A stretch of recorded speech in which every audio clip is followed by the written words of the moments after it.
Hello everyone, this is second part of the story Chandni. Actually, Chandni requested Abu Khan to let her go to hills. So अभी क्या है कि Abu Khan tried to convince, वो convince नहीं होती है. Listen. Have you forgotten the story of your sister Kalua who was the size of a big deer. क्या तुम भूल गई हो तुम्हारी वो जो सिस्टर थी कलुआ, जिसका साइज भी कितना बड़ा था, डियर की तरह था. उसको भी क्या करा था. She fought the wolf through the night but was killed in the morning. अब उसने पूरी रात वॉल्फ्स के साथ में फाइट किया था, लेकिन सुबह होते ही उसको किल कर दिया था, उस वॉल्फ ने मार डाला था. Abu Khan narrated Kalua's story for 50th time. 50वीं बार वो उसको स्टोरी बता रहा था, बिकॉज अबू खान नहीं चाहता था कि वो उसको छोड़कर जाए. To all this Chandni had only one thing to say, I want to go to the hills. वो उसको कुछ नहीं सुनना था, वो सिर्फ क्या कह रही थी, मुझे हिल्स पर जाना है. Abu Khan got very annoyed. He thundered, you are not going anywhere. अब क्या होता है, अबू खान थोड़ा सा गुस्से में आ जाता है. वो कहता है नहीं, अब तुम कहीं नहीं जाओगी. From today you will live in a small हट. अब तुम्हें एक छोटी सी झोपड़ी में रहना पड़ेगा. And not to move about freely in the compound. और अब तुम्हें कंपाउंड में भी घूमने की मैं इजाज़त नहीं दूंगा. Ungrateful as you are, you must still be saved from the wolf. अब तुम कैसी हो, तुम्हें अपनी लाइफ की परवाह नहीं है, तुम्हें अपने आप को वॉल्फ से बचा के रखना चाहिए. He post her into a small hut and shut the door. अब वो क्या करता है, उसको छोटी सी हट में खींच कर ले जाता है और उसको वहीं पर बंद कर देता है, दरवाज़ा बंद कर देता है. But he forgot to close the small window at the back. अब पीछे की तरफ एक खिड़की होती है जिसको वो बंद करना भूल जाता है. The same night Chandni made that window her passage to freedom. और फाइनली ये विंडो से वो रास्ता बना के वहाँ से चली जाती है.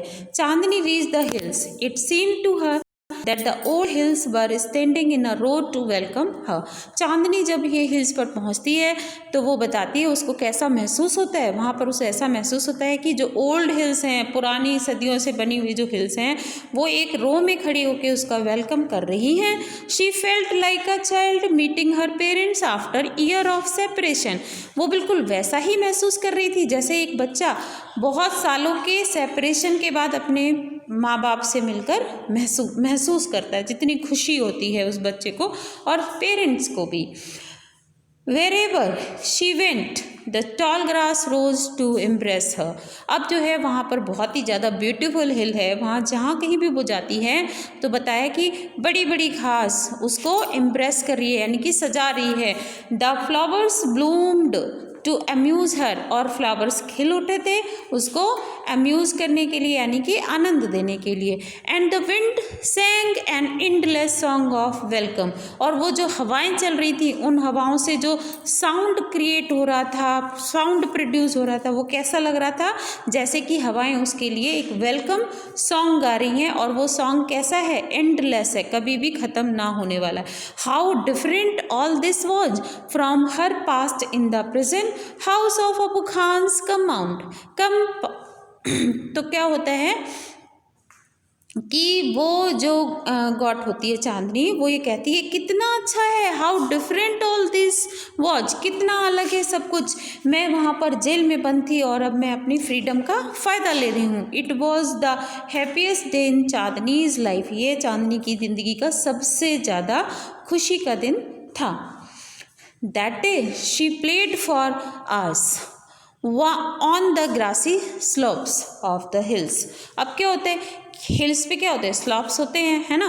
तो ढलान होती है वहाँ पर, ये खूब प्ले करती है, खूब मज़े करती है, बहुत अच्छा लगता है ग्रास पे, इसको बहुत सूदिंग सा लगता है. She met a herd of wild goats who asked her to join their group. अब क्या होता है, वहाँ पर इसको गॉड्स का ग्रुप मिलता है. हर्ड यानी कि ग्रुप ऑफ गॉड्स वहाँ पर मिलता है. वाइल्ड गॉड्स होती हैं, वाइल्ड यानी कि जो फॉरेस्ट में रहती हैं, मतलब कि स्ट्रांगर होती हैं थोड़ी सी, वो इसको ऑफर करती हैं उसका ग्रुप ज्वाइन करने के लिए. But Chandni politely refused. Chandni लेकिन पोलाइटली, बहुत प्यार से वो रिफ्यूज़ कर देती है उनके ऑफ़र को, मतलब वो मना कर देती है। She wanted to enjoy her new freedom all by herself. वो अपनी जो फ्रीडम उसे मिली थी, नई फ्रीडम मिली थी, वो खुद उस फ्रीडम का मज़ा लेना चाहती थी। She didn't want to share with anyone, मतलब किसी के साथ भी शेयर नहीं करना चाहती थी, वो अकेले ही इस ब्यूटीफुल हिल्स का मज़ा लेना चाहती थी। The sun disappeared behind the hills and soon darkness enveloped the grass. अब क्या हुआ कि सन जो है डिसअपियर हो गया और क्या हो गया, शाम से रात होने लगी, डार्कनेस हो गई। डार्कनेस जो अंधेरा, एनवलप यानी कि घेर लेता है इस ग्रास को, the flowers and the trees, मतलब ग्रास, फ्लावर्स, ट्रीज सबको घेर लेता है। द विंड स्टॉप्ड ब्लोइंग, और हवाएं भी चलना बंद कर देती हैं। And there was stillness all around except for a strange sound which was coming from the bushes. अब देखिए स्टिलनेस यानी कि बिल्कुल वहाँ पे शांति हो जाती है, एक्सेप्ट क्या छोड़कर, एक स्ट्रॉन्ग स्ट्रेंज सा साउंड आ रहा था बुसेस से, एक स्ट्रेंज विचित्र तरीके का साउंड आ रहा था। The sound was like a grunt, कोई गुर्रा रहा था। What was it? It wasn't Abu Khan's voice calling her back to the compound. अब क्या होता है कि वो कहती है ये अबू खान की वॉइस तो नहीं है कि वो उसे वापस बुला रहे हों, nor was it the voice of another goat, और ना ही किसी दूसरी गॉड की आवाज़ है। Then Chandni thought of the dangerous wolf who lived in the hills. अब जो चांदनी है वही ओल्ड वॉल्फ को रिकॉल करती है जो उसने स्टोरी में सुना हुआ था, उसी डेंजरस वॉल्फ को रिकॉल करती है कि शायद फिर ये वही खतरनाक वाला वॉल्फ होगा जो कि मैं स्टोरी में सुनती आ रही थी। शी फेल्ट स्केयर्ड, वो थोड़ा सा डर जाती है। Should she go back to the safety of Abu Khan's hut, और वो अब ये सोचने लगती है क्या उसे वापस जाना चाहिए से उसकी खुद की सेफ्टी के लिए। Should she go back to the safety of Abu Khan's hut, no she said to herself, अपने आप से क्वेश्चन पुटअप करती है और अपने आप से ही आंसर करती है, नहीं नहीं ऐसा नहीं है।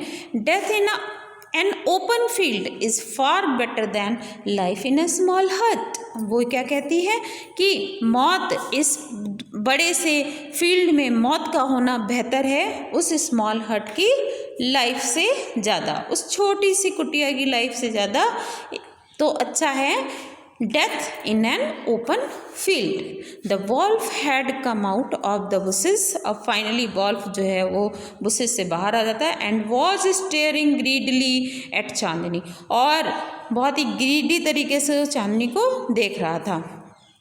His eyes were shining like burning coals in the darkness, और उसकी आँखें इतनी डार्कनेस में नज़र आ रही थी, जैसा लग रहा था जैसे कि जलता हुआ कोयला।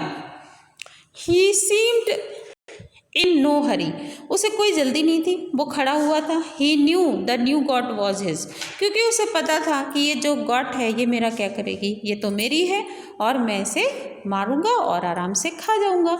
The wolf and the goat sized up each other. The wolf was big and ferocious. Ferocious का मतलब हो गया भयानक, ferocious. Whereas the goat दो हेल्दी वॉज स्मॉल। अब देखिए कि दोनों के साइज़ को अगर कंपेयर करेंगे तो गॉड का जो साइज़ है बहुत ही छोटा होता है अगर कंपेयर करेंगे वॉल्फ से, और वॉल्फ कैसा है, बहुत ही बड़ा, बहुत ही भयानक सा दिखता है। But small is not weak, लेकिन अब वो जो चांदी है उसका कहना क्या था, मैं छोटी ज़रूर हूँ लेकिन मैं वीक नहीं हूँ, कमज़ोर नहीं हूँ। Chandni stood firm on her legs, और चांदनी अपने पैरों पर एकदम से फॉर्मली डिटरमाइंड होके खड़ी हो जाती है, हिम्मत से खड़ी हो जाती है। Head slightly bent and horn jutting out, she was a picture of courage. अब जो है वो एकदम से अपना सीना तान के वहाँ खड़ी हो जाती है और she she was a picture of courage. अब वो क्या क्या शो कर रही थी, जिस तरीके से वो खड़ी हुई थी, जिस तरह से उसकी बॉडी लैंग्वेज थी, उससे क्या शो हो रहा था कि बहुत ही ज़्यादा करेजियस गॉड थी। She looked like a brave soldier, ठीक है, जिस तरीके से बॉर्डर पे सोल्जर्स होते हैं वो अपने देश की रक्षा के लिए लड़ाई करते हैं, वैसे ही ये भी एक ब्रेव बहादुर सोल्जर की तरह दिख रही थी। Ready to fight a treacherous enemy, अब जो है वो वॉल्फ के साथ में लड़ने को तैयार हो गई थी। I must put up a good fight, अब वो कहती है मुझे क्या करना है, बहुत अच्छे से फाइट करना है। चांदनी थॉट सक्सेस और failure is a matter of luck और चांस। अब चांदनी का क्या सोचना था, मैं सक्सेस हूँ या फेल, ये क्या है, सिर्फ मैटर ऑफ लक और चांस है, ठीक है। सक्सेस और failure is a matter of luck और चांस। मेन चीज़ क्या होती है, we must be ready to fight, हमें लड़ना होता है। अभी देखिए सोल्जर्स होते हैं जो बॉर्डर पे लड़ते हैं, उनको भी नहीं पता होता है कि वो उन्हें मतलब वो सेफली वहाँ पर लड़ पाएंगे, क्या होगा, है ना। Nobody actually knows about the life, किसी को नहीं पता है कब क्या हो जाएगा। The fight begin, it went on through the night, the moon which had been watching the fight. अभी देखिए वहाँ पर बहुत अच्छा ब्यूटीफुल डिस्क्रिप्शन दिया है ऑथर ने, क्या बोल रहे हैं, the fight begin it went on through the night, पूरी रात लड़ाई चलती है। द मून वॉज विच, जो मून था, इस लड़ाई को कौन देख रहा था, the moon which had been watching the fight begin to grow pale. आप देखिए ये जो मून था वो ही इस लड़ाई को देख रहा था, वो भी अब पीला पड़ने लगा था। Suddenly hid behind the clouds, और क्लाउड्स के पीछे ये मून भी छुप जाता है जो कि इस लड़ाई को देख रहा था। The stars also begin to disappear one by one, because देखिए हिल्स पे क्या होता है, बहुत क्लाउडी बहुत ज़्यादा रहता है, कभी एकदम से अचानक से बारिश होने लगती है, कभी अचानक से स्नोफॉल होने लग जाता है, तो जो स्टार्स थे वो दिख रहे थे वो भी अब हाइड हो गए थे क्लाउड में। A faint light appeared in the east, and the morning call for prayer came from a distant mosque। अभी देखिए वहाँ पर कहीं दूर पर कोई मस्जिद होगी जहाँ से क्या हो रहा था, दूर से आवाज़ आ रही थी, प्रेयर की आवाज़ें आ रही थी। मॉर्निंग में जो प्रेयर करते हैं, है ना, स्पीकर लगा के करते हैं, उस तरह की आवाज़ें वहाँ से आने लगी थी। मॉर्निंग बेल बज गई थी। अ फेंट light appeared in the east. अब देखिए थोड़ी थोड़ी सी जो लाइट होती है मॉर्निंग वाली, जो ऑरेंज कलर की दिखती है, वो आने लग गई थी, ईस्ट से आने लग गई थी, क्योंकि ईस्ट से ही सन निकलता है। तो the morning call for prayer came from a distance mask.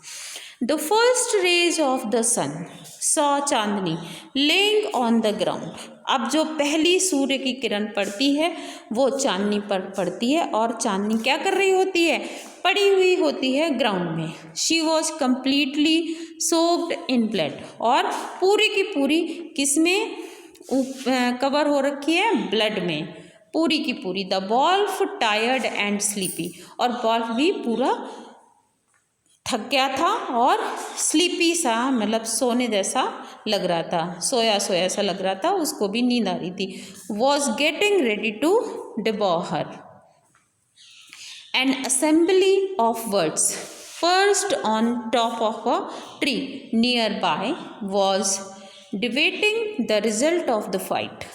ये देखिए ऑथर ने इतना ब्यूटीफुल इसको एक्सप्लेन किया है ब्यूटीफुली, कि वो जो वहाँ पर चांदनी जो है वो मरी पड़ी हुई है, पूरा उसकी बॉडी ब्लड में भींगी पड़ी हुई है, और जो वहाँ पे बर्ड्स हैं वो सारी की सारी उसकी बॉडी पर क्या है, राउंड राउंड ऊपर चक्कर लगाने लगी हैं, उसकी बॉडी के ऊपर क्या कर रही हैं, मंडरा रही हैं, चक्कर लगा रही हैं, उड़ रही हैं। तो उन बर्ड्स को बोल रहे हैं कि वो रिजल्ट बताने आई थी वहाँ पर, किस चीज़ के लिए आई थी, रिजल्ट बताने आई थी। वो सारी की सारी बर्ड्स क्या रिजल्ट बनाने आई थी, हु इज़ द विनर, वो उस फाइट का रिजल्ट बताने आई थी। Who is the winner, one of them asked, एक जो वर्ड है वो ये पूछती है, who is the winner, the wolf of course, उसमें से एक बर्ड जो है वो एक चिड़िया रिप्लाई करती है, ऑफ कोर्स वॉल्फ जिंदा है और चांदनी मर चुकी है। मोस्ट ऑफ देम सेड, कि हाँ वॉल्फ जीत गया और चांदनी हार गई। लेकिन अ वाइज ओल्ड बर्ड, लेकिन उसमें से एक बहुत ही बुद्धिमान बूढ़ी चिड़िया होती है, वो क्या डिस्क्लेम करती है, वो क्या बताती है result, with confidence she disclaimed with confidence Chandni is the winner. अभी देखिए फाइनली, देखिए जो ओल्ड लोग होते हैं, जो बूढ़े लोग होते हैं, वृद्ध लोग होते हैं, उनको बहुत एक्सपीरियंस होता है लाइफ का और वो सही डिसीजन ले पाते हैं, सही सोच रखते हैं। तो वो ये भी बहुत ही बुद्धिमान सी चिड़िया थी जो कि रिजल्ट बताती है कि आप सब गलत बोल रहे हो, चांदनी इज द विनर। अब ये चांदनी इज द विनर क्यों बोलती है, because Chandni dare to fight with wolf, और चांदनी को अच्छे से पता था कि उसका जो साइज है बहुत ही छोटा है वॉल्फ के सामने, फिर भी she had courage to fight with the wolf, है ना, and she loved the freedom. उसके अंदर कोई डर नहीं था, बोल्डली वो पूरी रात लड़ती है और फाइनली हमेशा हमेशा के लिए सो जाती है। तो this is the story. I hope आपको बहुत मज़ा आया होगा। चलिए, thank you everyone, take care.